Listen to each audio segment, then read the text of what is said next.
Mix and மச்சின் நர்க்ஸ் விர்க்ஸ் news உங்களை வரவேற்கின்றது. வளைகுடாவில் technically ceasefire, அதாவது தொழில்நுட்ப ரீதியில் போர் நிறுத்தம், ஆனால் ரியாலிட்டியில் யதார்த்தத்தில் மாறி மாறி தாக்குதல்கள் என்பதுதான் இன்றைய நிலவரமாக உள்ளது. ஈரானின் ஏவுகணை தாக்குதல்களை முறியடித்து அந்த நாட்டுக்கு அடித்தோம் என்பது அமெரிக்க இராணுவத்தின் மத்திய கட்டளை பணியகமான சென்ட்கொம்மின் உரிமைகோரல். ஆனால் அமெரிக்க பங்காளிகளான குவைட்டுக்கும் பஹ்ரைனுக்கும் பல ஏவுகணைகளால் அடித்தோம் என்பது தெஹ்ரானின் உரிமைகோரல். அதிலும் அமெரிக்க விமானங்கள் மற்றும் உலங்கு வானூர்திகள் ஏறி இறங்கும் முக்கியமான தளமான பஹ்ரைனில் உள்ள அமெரிக்காவின் 5th ஃப்ளீட் ஹெட் குவார்ட்டர்ஸ் எனப்படும் 5ஆம் கடற்படையணி தலைமையகத்தை தாக்கினோம் என்பது ஈரானின் உரிமைகோரலாக இருக்கின்றது. எனினும் குவைத்தை நோக்கி ஏவப்பட்ட ஈரானிய ஏவுகணைகளும் பஹ்ரைனை நோக்கி ஏவப்பட்ட ஏவுகணைகளும் அந்த பிராந்தியங்களை எட்டுவதற்கு முன்னரே இடைமறிக்கப்பட்டு சிதைக்கப்பட்டதாக சென்ட்கொம் கூறுகிறது. இந்த ஏவுகணைகள் ஏவப்பட முன்னர் ஹோர்முஸ் கடல் பகுதியால் சென்று கொண்டிருந்த வணிக கப்பல்களை நோக்கி கஷம் தீவிலிருந்து ஈரான் ஏவிய 3 ட்ரோன்களே இந்த மாறி மாறி அடிகளுக்கு காரணமாக இருந்தது. இந்த ட்ரோன்களை அமெரிக்க இராணுவம் சுட்டு வீழ்த்திய பின்னர் இவ்வாறான ட்ரோன்களின் ஏவுதளம் இருப்பதாக கருதப்படும் கஷிம் தீவில் உள்ள சில இலக்குகள் மீது அமெரிக்க இராணுவம் தாக்குதல்களை நடத்தியது வழமை போலவே இவை போர் நிறுத்தத்தை முறிக்காத தற்பாதுகாப்பு தாக்குதல்கள் என்றும் அது சொல்லிக்கொண்டது. ஆக மொத்தம் அமெரிக்காவுக்கும் ஈரானுக்கும் இடையிலான போர் நிறுத்தம் ஆரம்பித்த நாளிலிருந்து மிக கடுமையான மோதல்கள் நேற்று நடந்தன. இதற்கிடையே நேற்று பொஸ்வானா கொடியை ஏந்தியபடி கார்க் தீவை நோக்கி பயணித்த MT லெக்ஸி என்ற ஒரு கப்பலை அமெரிக்க இராணுவம் கண்வைத்தது. இந்த கப்பலை நிறுத்துமாறு அமெரிக்க கடற்படை 24 மணி நேரத்துக்கு மேலாக தமது வானொலி தொடர்பாடல்கள் மற்றும் ஒலிபெருக்கி ஊடாக கப்பலுக்கு எச்சரிக்கை விடுத்தாலும் அந்த கப்பலோ அந்த எச்சரிக்கைகளை கணக்கில் எடுக்கவில்லை. அந்த கப்பலின் நோக்கம் பாரசீக வளைகுடாவில் உள்ள ஈரானின் கார்க் தீவில் உள்ள துறைமுகத்திற்கு செல்வதே. ஏனென்றால் கார்க் தீவில் உள்ள துறைமுகத்தில் இருந்துதான் ஈரானின் எண்ணெய் ஏற்றுமதியில் 90% கையாளப்படுவதால் நிச்சயமாகவே இந்த கப்பல் ஈரானிய எண்ணெயை ஏற்றி செல்லும் ஒரு கப்பல் என்பதை தெரிந்த அமெரிக்கா தொடர்ந்தும் அதனை எச்சரித்தது.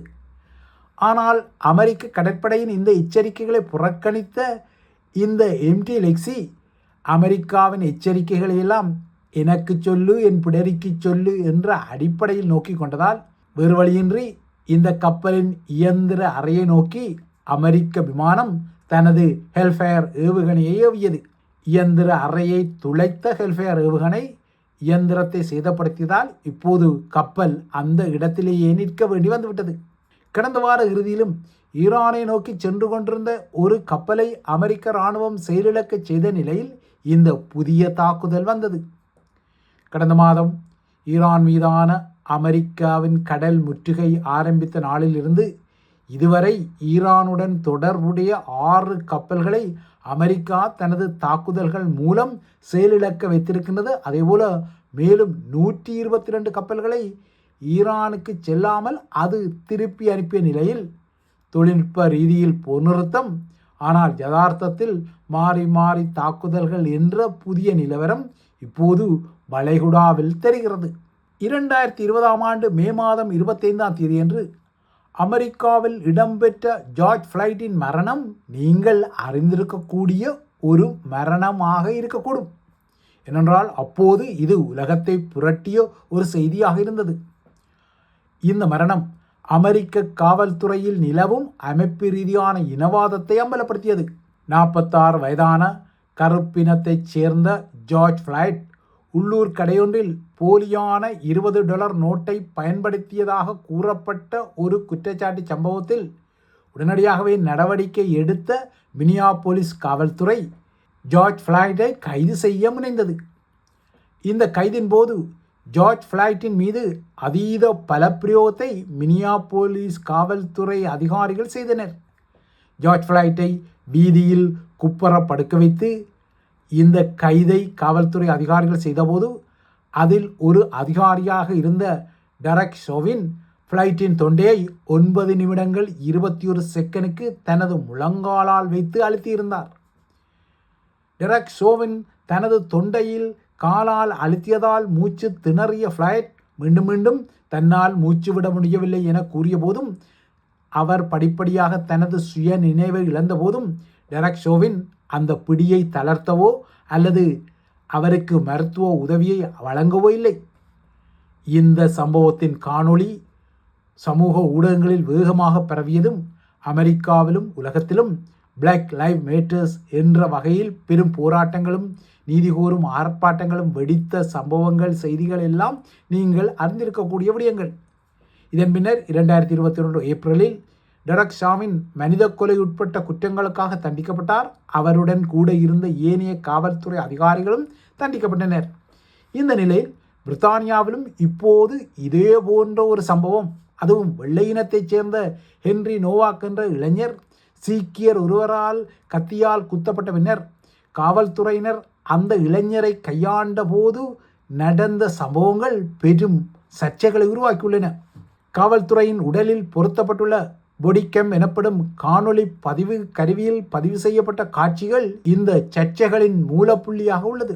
ஏற்கனவே பிரித்தானியாவில் குடியேறிகளுக்கு எதிரான வலதுசாரிகளின் அரசியல் தீவிரமடைந்து வரும் நிலையில் 23 வயதான விக்ரம் திக்வா என்ற சீக்கிய இளைஞர் தனது மத நம்பிக்கையின் அடிப்படையில் தன்னுடன் கூட வைத்திருக்க அனுமதிக்கப்பட்ட குருவாளால் இந்த 11 வயது இளைஞரான ஹென்றி நோவாக்கை குத்திவிட்டார். இந்த கத்தி சம்பவம் நோவாக்கை பலியெடுத்த நிலையில் இப்போது இந்த சம்பவம் மற்றும் அது சார்ந்து காவல்துறையினர் மேற்கொண்ட நகர்வுகள் பிரித்தானியாவில் ஆளும் தொழிற்கட்சி அரசாங்கத்திற்கும் பெரும் சிக்கலை உருவாக்குகின்றது. இந்த கொலை குற்றத்தை முன்னிட்டு குறித்த சீக்கியருக்கு நேற்று முன்தினம் 21 ஆண்டுகால சிறை தண்டனை விதிக்கப்பட்டது. தான் கத்தியால் குத்திய ஹென்றி நோவாக் என்ற இளைஞரால் தான் ஒரு இனவரி தாக்குதலுக்கு ஆளானதாக குறித்த சீக்கியர் காவல் அதிகாரிகளிடம் பொய் சொன்னமையும் அம்பலப்பட்டது. அவ்வாறாக பொய் கூறிய அவர் 18 வயதான சவுத்தாம்ப்டன் பல்கலைக்கழக மாணவரான நோவாக்கை தான் இந்த விடயத்தில் குற்றவாளியாக காட்டியதால் அவருக்கு ஹென்றி நோவாக்கு கைவிலங்கிட்ட காவல்துறையினர் ஏற்கனவே அவர் கத்திக்குத்து வாங்கியதை அறியாமலேயே இதனை செய்து கொண்டார்கள். கத்திக்குத்து வாங்கிய ஹென்றி நோவாக் தன்னால் மூச்சு விட முடியவில்லை என காவல்துறையிடம் கூறுவதை இந்த காணொளி காட்டுகிறது. அவர் தன்னால் மூச்சுவிட முடியவில்லை என காவல்துறை அதிகாரிகளிடம் 9 முறை கூறியதுடன் 4 முறை தான் கத்தியால் குத்தப்பட்டதாகவும் அதிகாரிகளிடம் கூறுகிறார். ஆனால் அதிகாரிகள் அவர் கூறியதை கணக்கில் எடுக்காமல் தரவென அவரை இழுத்துச் சென்று அவரது கைகளை முதுகுக்கு பின்னால் அழுத்தி பிடித்து கை விலங்கிட்டு கொண்டு சென்றனர். இந்த சம்பவம் கத்திக்குத்துக்கு இலக்காகி மரண வேளையில் இருக்கும் ஒரு இளைஞரை விட இனவரி குறித்த ஒரு பொய்யான குற்றச்சாட்டு தான் அந்த நேரத்தில் காவல்துறையினருக்கு அதிக முக்கியத்துவமாக இருந்ததா என்ற விமர்சனங்களை தற்போது அதிகரித்துள்ளது. இந்த பொடிகம் எனப்படும் உடலில் பொருத்தப்பட்ட கேமராவின் காணொளியில் ஒரு காவல்துறை அதிகாரி ஹென்றி நோவாக்கிடம் உனக்கு கத்தி குத்து விழுந்துள்ளதாக கூறுகிறாய், எங்கே அந்த காயங்கள் என வினா எழுப்புவதும் பின்னர் அப்படி எதுவும் நடந்ததாக தான் நினைக்கவில்லை என கூறுவதும் தெளிவாக கேட்கின்றது. அதுபோல தனக்கு கை விலங்கிடப்படும் போது நோவாக்கும் பலமுறை தன்னால் மூச்சுவிட முடியவில்லை என கூறுவதும் சுயநினைவின்றி காணப்பட்ட நோவாக்கிடம் அவர் இனவரி தாக்குதல் ஒன்றை நடத்திய குற்றத்திற்காக கைது செய்யப்படுவதாக காவல்துறையினர் கூறுவதும் இந்த காணொளியில் தெரியும் நிலையில் இந்த காணொளி உண்மையிலேயே தனது மனதை உலுக்கியதாக பிரித்தானிய பிரதமர் குறிப்பிட்டிருக்கின்றார். இந்த நிலையில் நேற்று இந்த காணொளி காட்சிகள் வெளியான பின்னர் அதிதீவிர வலதுசாரி பிரமுகரான டொமி ராபின்சன் முன்னெடுத்த போராட்டத்தில் கூடிய மக்கள் காவல்துறையினருடன் தீவிரமான மோதலில் ஈடுபட்டனர். தீயிடல் சம்பவங்களும் ஆங்காங்கே இடம்பெற்றன.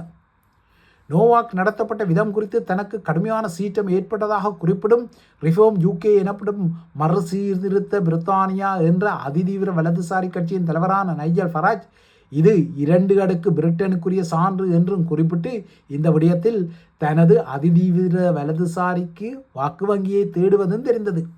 இந்த விடயம் குறித்து நாடாளுமன்றத்தில் கன்சர்வேட்டிவ் கட்சியின் சார்பாக இருக்கக்கூடிய ஷேடோ மினிஸ்டர் எனப்படும் நிழல் உள்துறை அமைச்சர் ஹென்ரிக்கு உதவுவதை விட இனவரி குற்றச்சாட்டில் காவல்துறை அதிக அக்கறை காட்டியதை இந்த காணொளி புலப்படுத்துவதாக குறிப்பிட்டார். கன்சர்வேட்டிவ் கட்சியின் தலைவரான கெமி பெனடோக்கும் இவர் ஒரு நைஜீரிய பூர்வீகத்தை கொண்டவராக இருந்தாலும் இந்த காணொளி பயங்கரமானது என வர்ணித்தார். இந்த சம்பவத்துடன் சம்பந்தப்பட்ட அதிகாரிகளில் 3 இன்னமும் பணியில் உள்ளனர். ஒருவர் பதவி விலகிவிட்டார். நேற்று முன்தினம் கொலையாளிக்கு தீர்ப்பு வழங்கிய நீதிபதி தனது தீர்ப்பில் ஹென்றி நோவாக்கு எவ்வளவு விரைவாக முதலுதவி அல்லது நிபுணத்துவ மருத்துவ சிகிச்சை அளிக்கப்பட்டிருந்தாலும் அவரது காயங்களின் தன்மை காரணமாக அவர் உயிர் தப்பியிருக்க வாய்ப்பில்லை என கூறியதும் காவல்துறை உரிய நேரத்தில் அவருக்கு சிகிச்சைகளை வழங்க தவறியது என்ற குற்றச்சாட்டையும் மீண்டும் ஆதாரப்படுத்தியுள்ளது.